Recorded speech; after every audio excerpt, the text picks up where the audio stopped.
ఎప్పుడు చూడలేదు. నన్ను సాకుట కొరకు నీ బ్రతుకంతా ఎన్నెన్నో బాధలని, నీ కంటికి కునుకే లేకుండా అమ్మా గడిపావు రాత్రులన్నీ.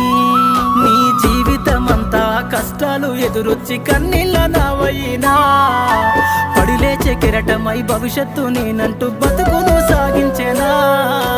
అమ్మా నీ ప్రేమ నేనెట్లా మరసిపోనే, నీ గురుతులన్నీ నా మదిలోన పదిలమేనే. నీ పేగు సంతకమయ్యి అల్లిన సంబంధమే, నాకు ఊపిరందించి పెంచిన ఈ బంధమే.